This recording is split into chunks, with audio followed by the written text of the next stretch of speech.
but at the broad majestic Shannon.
Thank you very much, Bad Blazuki O'Connor. Well, I'm sure he could handle that harpsichord if it was going to, he said. Thanks for the God, there isn't an accordion in the house. Anyway, welcome officially to the launch of another Limerick Writer Centre extravaganza. Today's launch is A Bronx Summer, a new novel from writer Frances Browner. And it's an atmospheric story of an Irish girl's emotional coming of age in 1980s New York. First of all, our first speaker, Dominic Taylor, director of LWC.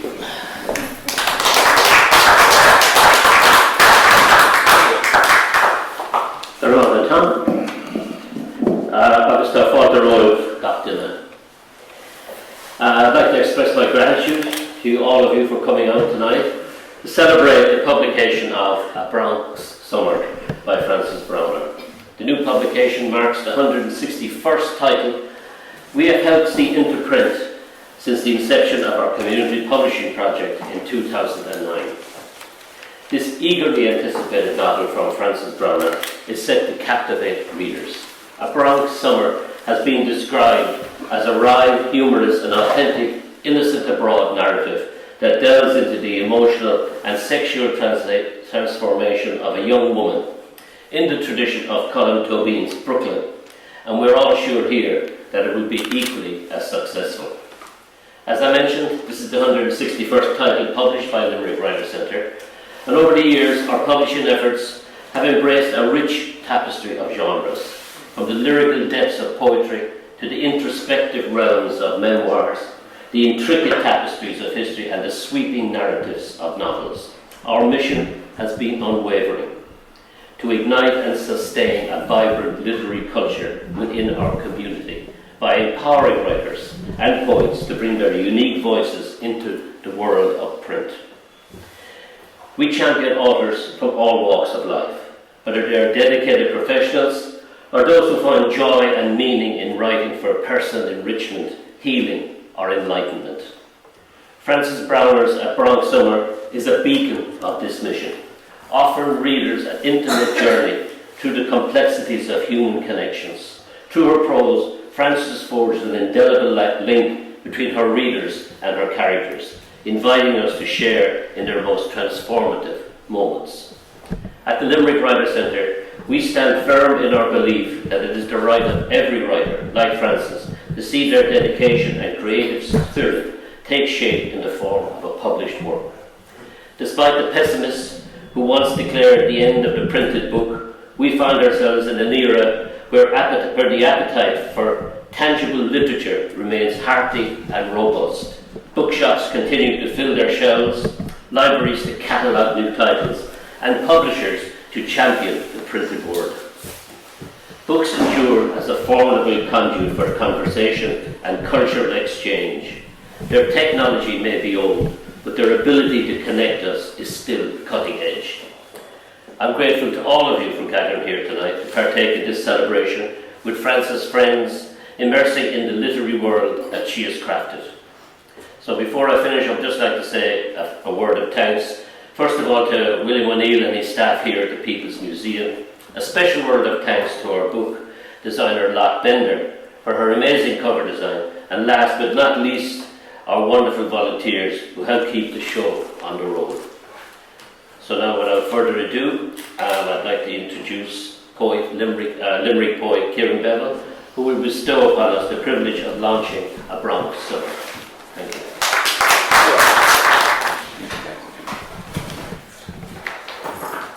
Nice to see so many people coming out on such a damp November evening. And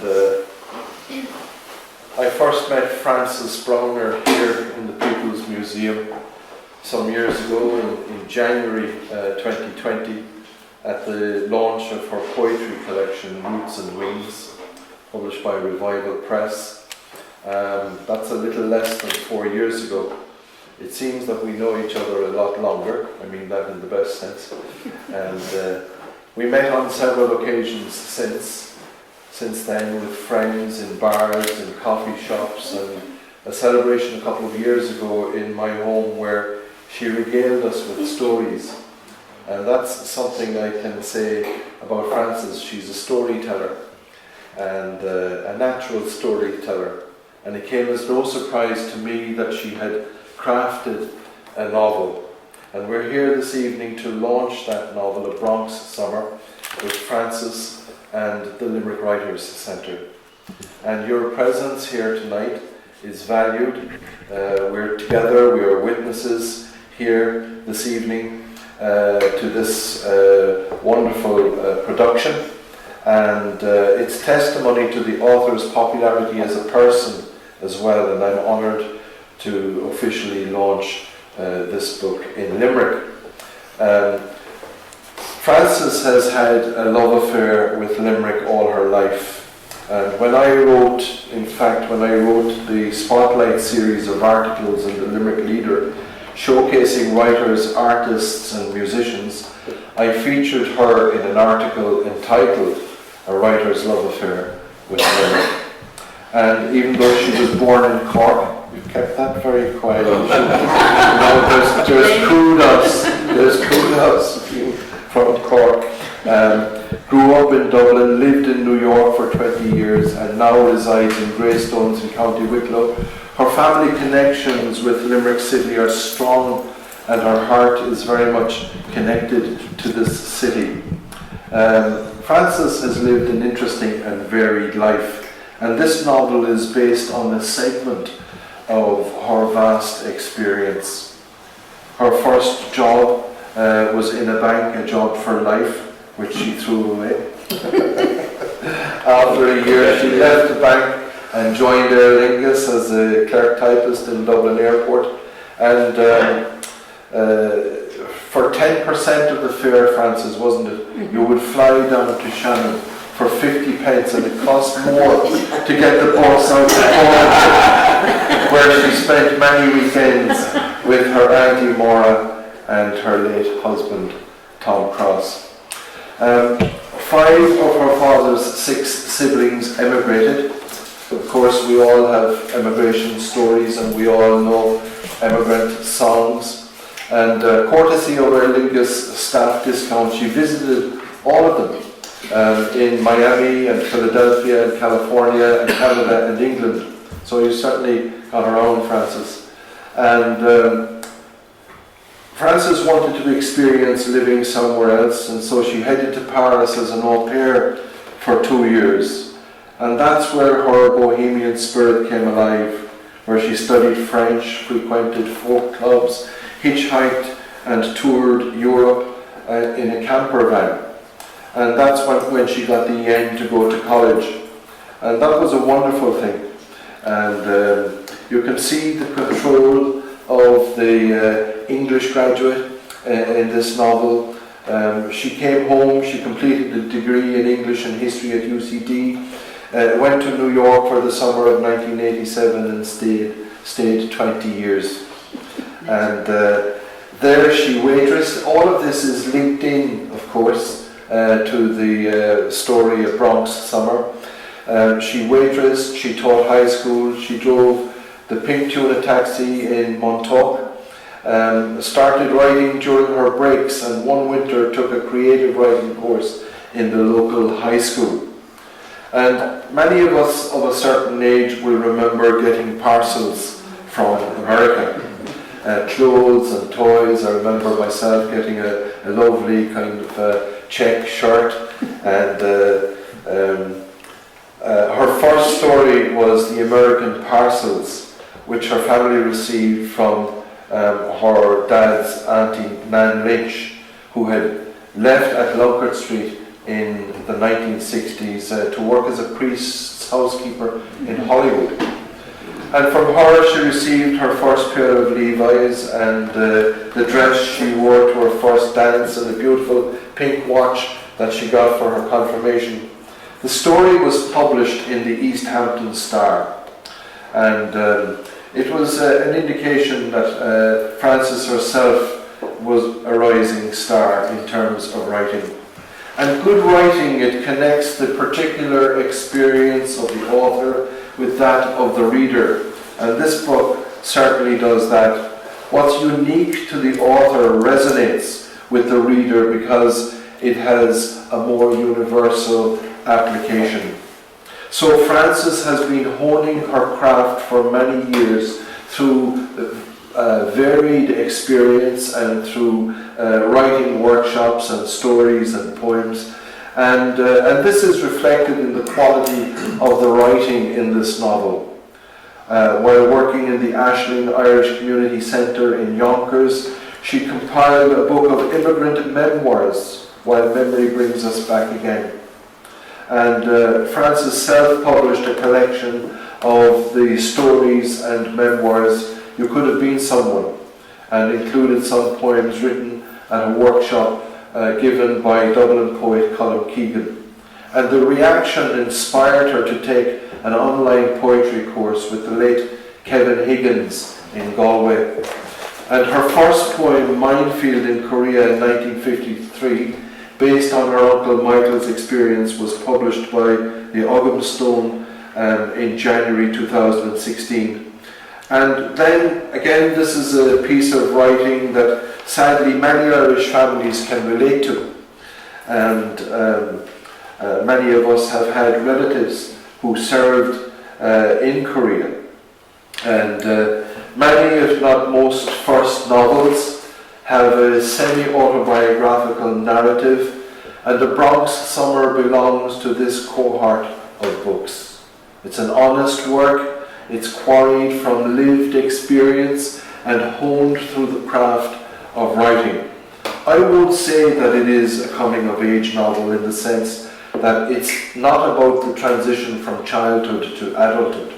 Kay, the protagonist, is a young adult, but Kay grows, she grows up over the course of the novel in the sense that the inner conflict and yearnings to have love reciprocated results in personal growth and development, I think. And there's a lot of drinking in this book now, I have to say. I was doing a dry November, and you were the cause of my stumbling, I have to say. But there's a subtle but discernible sense of humour as well, and the music of the 80s is the backing track, as well as some immigrant songs. The dialogue, which has already been mentioned, that interaction between characters is woven very well. It has some excellent passages of eloquent prose and occasional poetic descriptions. I'm not going to read any lengthy passages, but I'd like to just touch down on a few sentences that are worth noting. The piers like two arms hugged in the waters, turquoise and teal behind him. The swans' beaks touched their long necks, forming a heart. You've all seen that. Beautifully described, I have to say. Just another short little piece like that now. A poignant piece, well written and poignant. On page 62 it says, whereas what Whereas what had Kay except splintered dreams, a loss of hope and a fantasy never fulfilled, the pain had been the same, for she grieved the loss of what might have been. I'm done. I touch on page 144, just a couple more of those short little touchdowns. Oh yes, this is the missing woman, the elderly woman. Kay ran down the steps, gesturing at Mo to follow, tipped towards the hedge that lined the garden, and there she found an elderly woman crouched among the thicket, her dressing gown trailing on the ground, her feet bare, and I love this next closing part of the sentence, her feet bare, her white hair, a waterfall over her face. Now that's poetry. Just two more now, page 156. Yes, it says, talking about students here, I think they talked, laughed, sighed, sang, chewed gum, checked their hair and makeup in hand mirrors, perused photographs, and gyrated to hip-hop from Walkmans, you remember those? Hooked to their ears like intravenous drips. And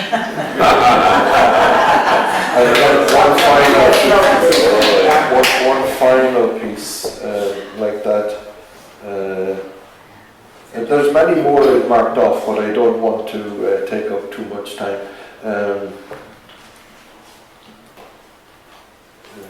Let me see, it's on page 231. Yeah. Where is that? 231, here we are. Yeah. I love this. It's so true. You see, you can see it. She creates this image of her father. Her father snapped open the newspaper. I love that. He snapped open the newspaper. She hadn't darkened the door since Katie left. He held the paper up in front of him like a shield. We know what that's like. And anyway, eloquent prose, as I said, and occasionally poetic descriptions, an astute observer of character, and there is this desire to belong, there is thinking, overthinking, maybe processing, that's the character of the book, insight into the female mind, which I was delighted to get, and some kind of perspective. Now there's a sex scene on page 93, which I am not going to and I know that you will all be turning now to page 93. That page number again is 93. It's not a romantic encounter in soft focus. There's no lace or silk or satin. There's no scented candles or flowers. But there's no purple prose either. No bubble bath, nothing like that. And yet it's not the kind of bodice ripping of the Mills and Boone sort either. Christ, read It's a paragraph that gives forensic detail of the kind that 50 years ago could have had this book banned. Wow. That multiplied sales.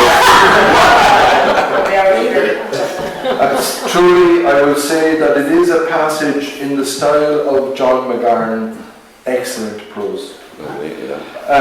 The true story disclaimer that you normally see when you're watching a movie that says it's based on actual events which changes for dramatic purposes. They change names and details and all that. So I'd love to know who some of these characters are. Anyway, Frances has created realistic characters. She's written good, authentic dialogue. She sets the various scenes of school, of work, of bars, of home very well. And I hope you will enjoy reading it. And I want to close by just saying congratulations to Frances and to the Limerick Writers Centre, and especially Dominic Taylor, and all involved in the production of this fine novel, and may it be the first of many. We want a trilogy at least.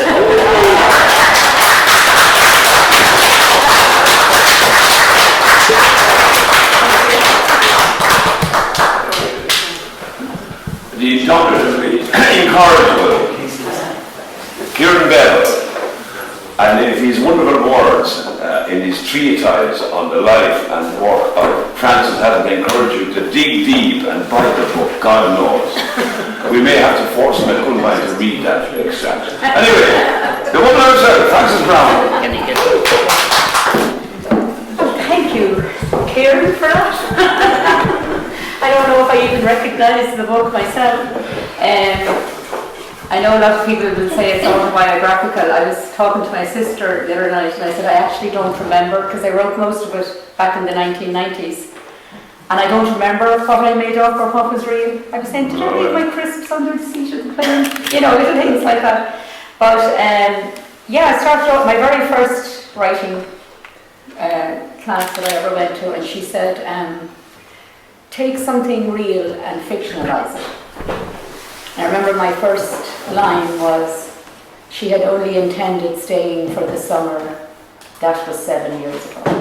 So that's how I know what year it was. Other than that, I wouldn't have remembered. But I'm glad I wrote a lot of it back then. So I don't think I would have remembered detail, you know, like Manhattan or, you know, the first day in the restaurant, things like that. But over the years then, it was left in a drawer, and then it came out again, was put into a word processor and saved on a disc. And it went in the drawer again, then it came out, and it was, so it's gone through all the different stages. It's changed. I remember reading it in the stall at a class with Carla Skevler, Ed O'Brien's son, and he said, "Are you wedded to starting there?" And I said, "Well, I'll change it if you want me to," And so he suggested the end, or the beginning go to the end, and loads of different people. And another one, her name used to be Jan, and a workshop in New York, they said it wasn't an Irish name. And I said, but we don't all have Irish names. And he said, yeah, but people reading it won't know that. They would be expecting Irish names. I said, okay, I'll change the names. So it's had a lot of different. Then with the editor this year, she kept telling me to increase the tension. So I said, if I increase it any more, no one will believe it, like it could be that tense. Also because for me, I loved it from the minute I arrived there. So I found it really hard to create all the conflict in a way, because I didn't experience it really. But so that was, and the other interesting, like even for the writers who are here, when I handed this over to the editor, it was 98,000 words, and now there's 76,000. So somebody said to me, do you miss all the words that you took out? And I said, well, I don't. Actually, I'm reading it now, I don't. But I will keep them and use them somewhere else. You never give up your words. You never throw them out. But yeah, it made it. I remember going to a workshop with Claire Keegan, and she always said, suggest rather than state. And at the end of it, the editor said to me, it's a very suggestive novel. And I said, okay, I like that. So yeah, I started here one night with my first ever poem that was published in 2016, came back in 2020, and Dominic had asked me one day how many poems. Would I have 40 poems? So I went home and counted them, and I had 43. He said, okay, we can do a collection. So I came back and launched the collection. So it's kind of a nice circle to be back here again and launching the novel. Yeah, it was only in May, I think when I was down at your launch, Sheila, I said to him, do you ever publish novels? And he said, yes, I do. And he said, why do you have one? I said, yeah. And he said, where is it set? And I said, New York. Oh, Tom, we're going to New York. That's what she said. And actually, it's amazing how popular New York is. A lot of people, when they hear, they say, oh, I love New York. Or I'm buying it from my mother because she loves New York. So I think everybody loves New York. A lot of people don't know the Bronx as well as other parts of New York. And when I arrived the first day, I said, oh my God, I wasn't expecting it to be like this. So it's very different in that respect. But the funny thing is, when I used to be going to the classes in East Hampton, and if I wrote about anything else, even like the American Parcels, the people in the class were saying, yeah, it's good, but let's go back to the girls in the Bronx. Because the Bronx would have been as alien to them. They wouldn't have set foot in it. They couldn't believe that had lived there at a certain stage. So I just read a little part of her arriving in the Bronx.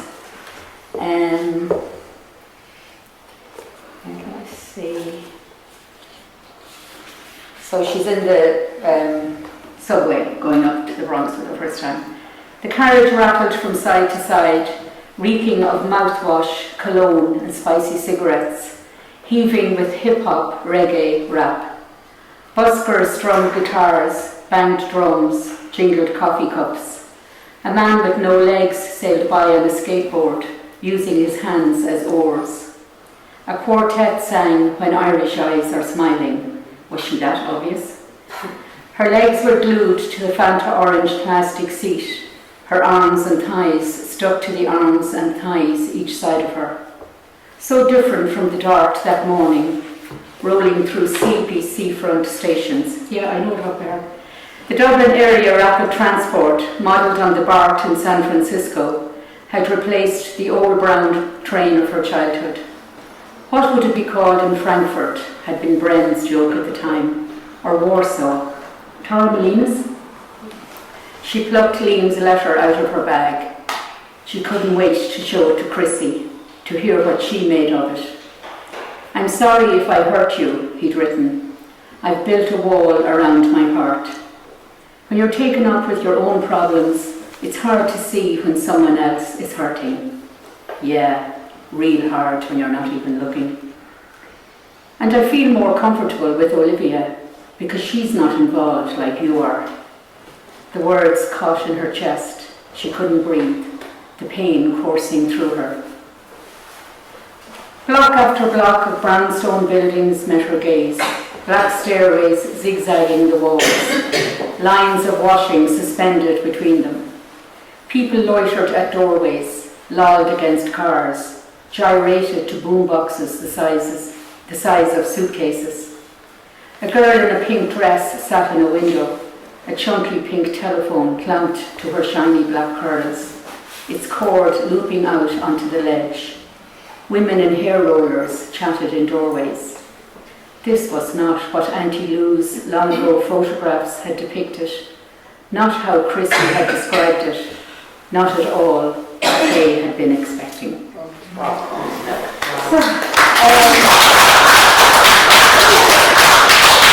you all for coming here, and it was lovely. I loved the speeches, of course, Bat's singing. I met Bat on Zoom during lockdown. Yes. We had every Monday from the brewery tap in Tullamore, we had a Zoom session for 20 months.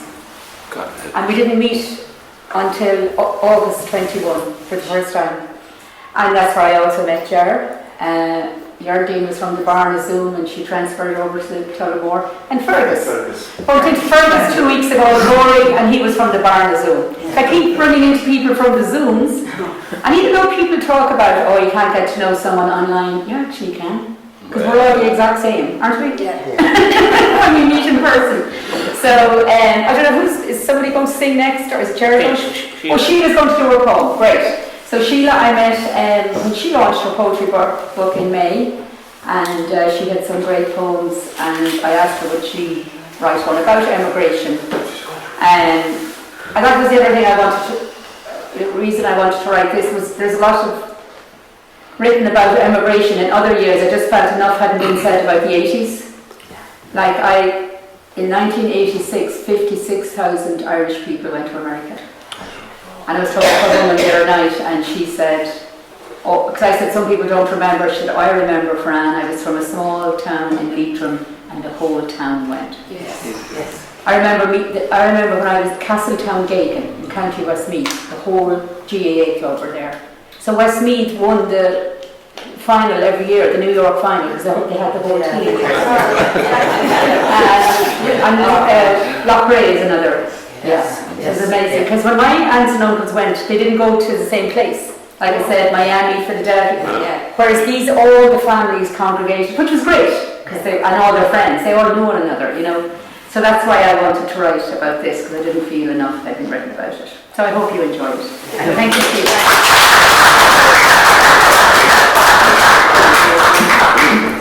Okay, it's sad home now. Very sad. The broken ground.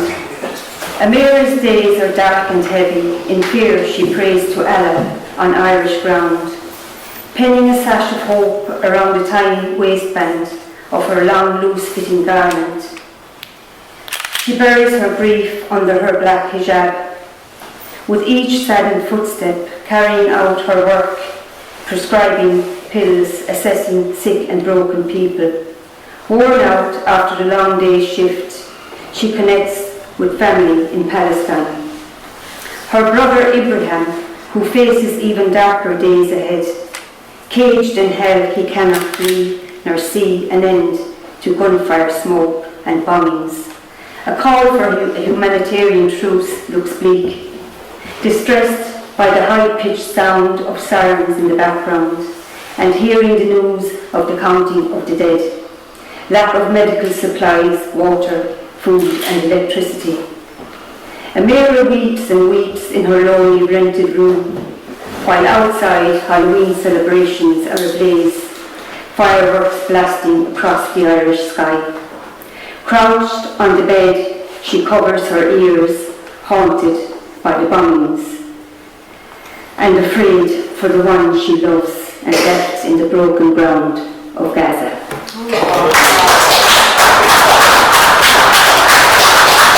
Thanks very much to all our contributors, and if you haven't bought the book, please, God, do it now. And I'd really like to thank Dan O'Connor, Indomitable, the Dewsbury player.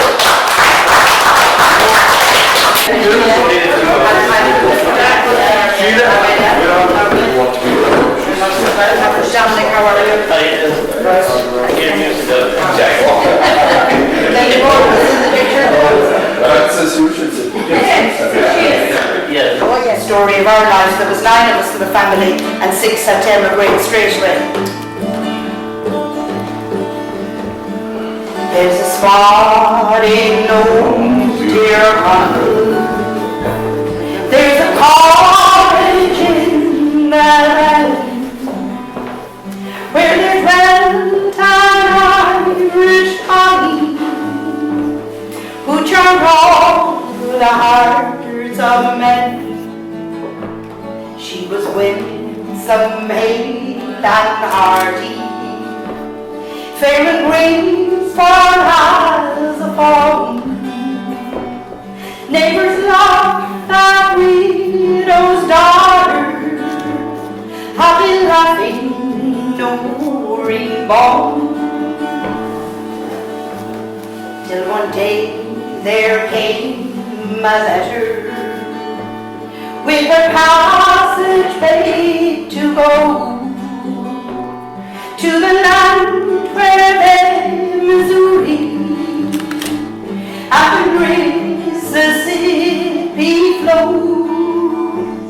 So she bade farewell to Ireland, and next morning at the dawn, that poor widow broken hearted bid farewell to no ring born.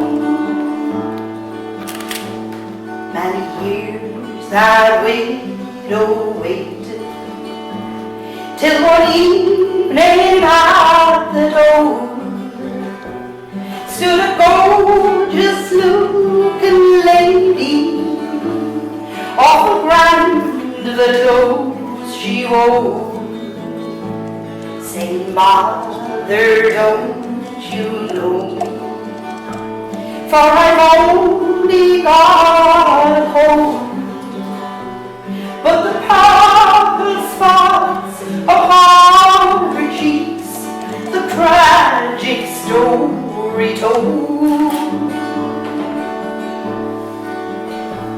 There's a graveyard in Tyrconnell where the blossoms sadly grow. There's a broken-hearted mother crying over that lonely grave. Poor Noreen, she is calling. I'm so lonesome since you've gone. 'Twas the curse of emigration, let you know my Noreen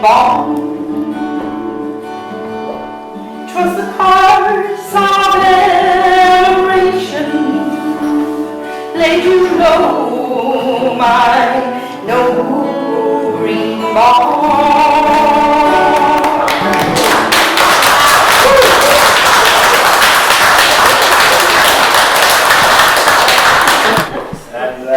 It's great to be here. As Francis said, we met over Zoom through Barna, through Barna, and that Jordan used to co-host, and it was mainly singers, but it was great to hear Francis' poetry and others. And just one story about the parcel from America. I had an uncle who was based in California. This is around the 60s and 70s, and he sent over a box of shorts and trousers. But this was during the flower power era, and they were all gaudy colours that you wouldn't see dead walking the street. So they stayed up in the attic. Well done. So, okay, never good song. This is the one we got from the singing of Frank Hart. You lovers all, both fair and small, who dwell in Ireland, I pray you pay attention while I my pen command. It was my father's anger that drove my love away, but I still have hopes we'll meet again in North America. My love was fair and handsome, to him I gave my heart. But little was our notion that we would ever part. It was in my father's garden the flowery did decay, but I still have hopes it will bloom again in North America. I did not want for money, good fortune on me shone, and from my father's castle I took £500. It was in the town of Belfast my passage I did pay, and I then set sail across the sea to North America. Now the captain's wife was good to me, as you might understand. She kept me in her cabin until we reached dry land. It was in the town of Quebec we landed on the quay, but I knew not where to find my love in all America. Now I've been sick and sore and tired, I went into an inn. It was there I saw my William, the lad I loved within. I gently took him by the hand, and this to him did say, oh, I never thought I'd see your face in all America. Now I hear this couple, they are wed, as you might understand, and I hear they live quite happily in a town they call St. John's, and the money that she took from home in gold she paid it down, and she thinks no more of